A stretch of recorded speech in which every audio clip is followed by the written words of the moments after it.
Ce sont les élèves du lycée. Comme tout à l'heure, il n'y a pas de garçon, hein. Excusez-nous. D'accord. Le texte de l'Allemagne.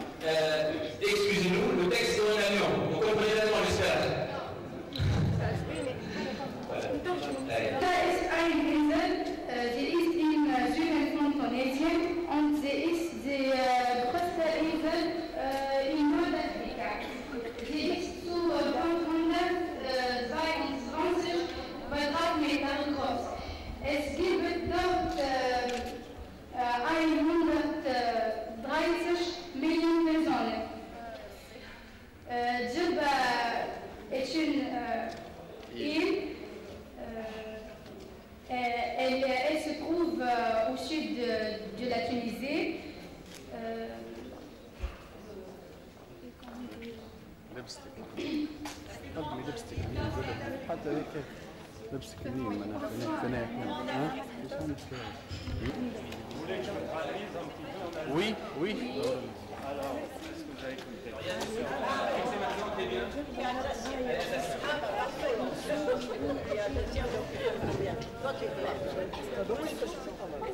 C'est vrai? Et tu parles l'allemand?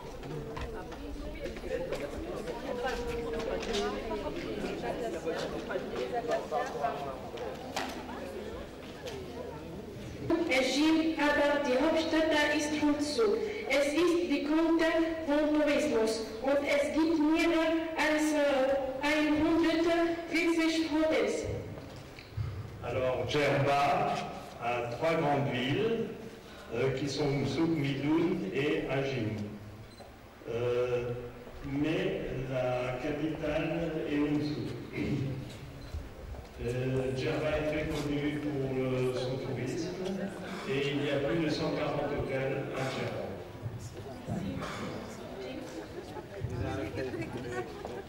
Typisch ist bekannt als Traditionen und es gibt viele Städte.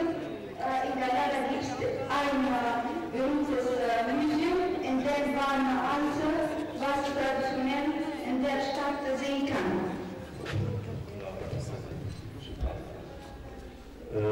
Djerba est très connu pour ses traditions de fabrication de tapis et il y a à Guénala, il y a une fabrication il y a des poteries.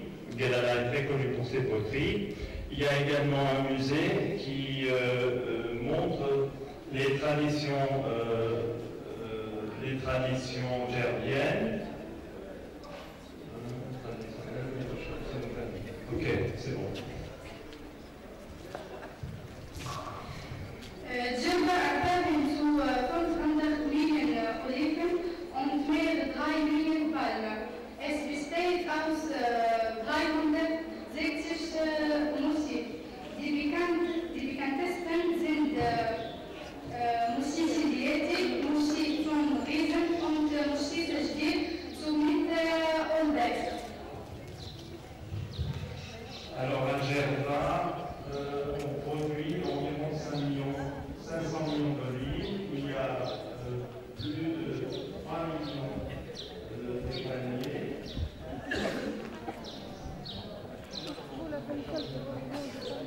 Il y a également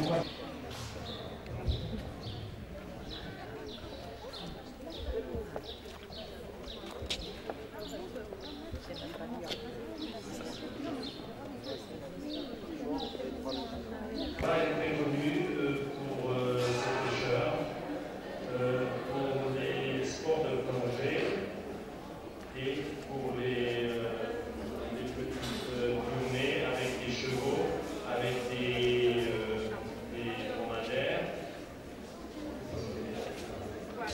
adéquates.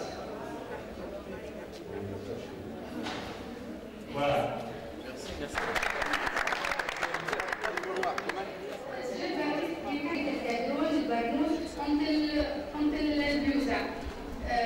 Diese traditionelle Tracht unterscheidet sich. Der Mann Djerbi. Jetzt wir präsentieren einige traditionelle Trachten. Djerba est très connu pour ses vêtements traditionnels.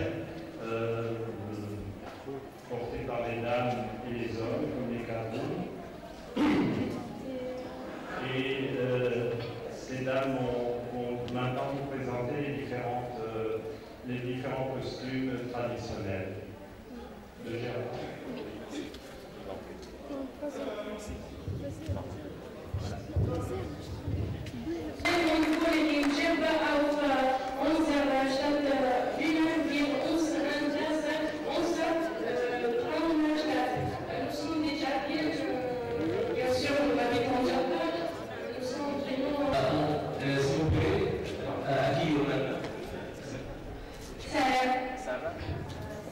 Célia.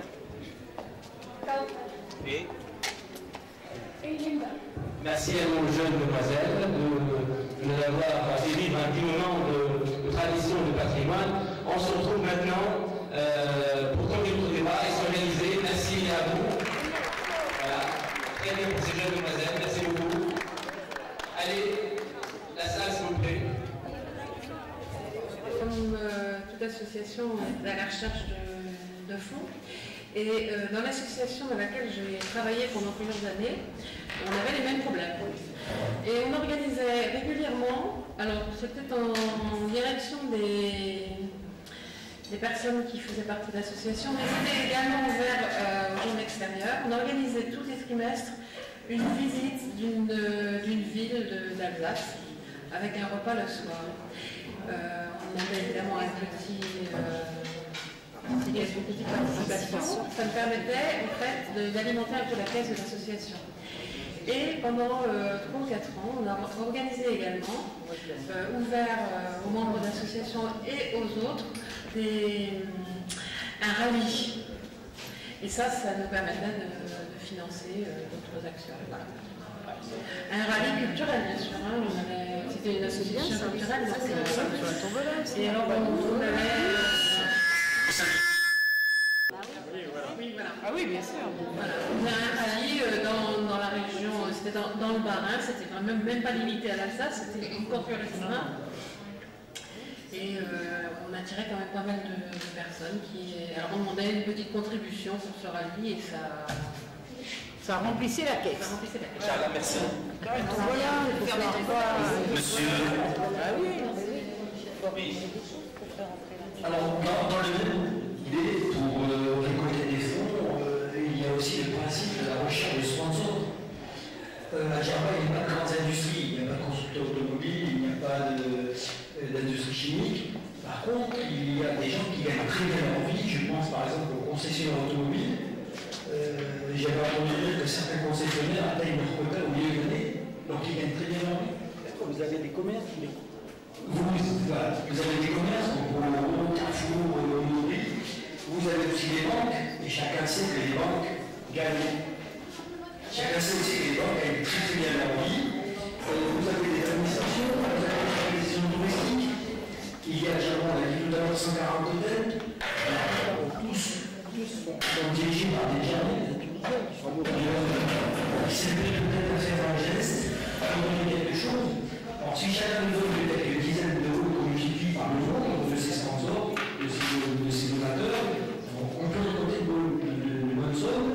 Et en plus, la protection est gratuite. Il faudrait peut-être avoir un programme de recherche de sponsors dans ce sens. Un repas avec un orchestre, une animation. Et là, bon, cet argent, chacun peut participer, faire des frites, des crêpes, des pizzas, et une animation. Et avec une tombola, avec une tombola. Avec une tombola aussi. Voilà. Et puis en plus, ça permet de faire comme oui, parce que moi, j'avais fait, en France, je faisais partie d'une association d'aide à domicile à ville rurale. Et on faisait chaque année le kermesse, on faisait des frites, des plats cuisinés, mais là, on ne sait pas. Et on pouvait quand même organiser ça, je pense qu'on trouvait pas mal de personnes, une animation, et faire la publicité bien avant pour que les gens puissent. Voilà. Notre ami, mais aussi de faire des rencontres franco-tunisiennes. Les Tunisiennes avaient leur savoir-faire culinaire, et nous les Français aussi, on passe une journée ensemble, on peut faire tout un tas d'activités, et ça peut aussi être bénéfique, ça aussi. Ça peut. Madame la Marocaine. Vous êtes de quelle ville, Maroc? Ah, merci. Moi, je vais juste faire part de mon étonnement, parce que là, on essaye de réunir djihadien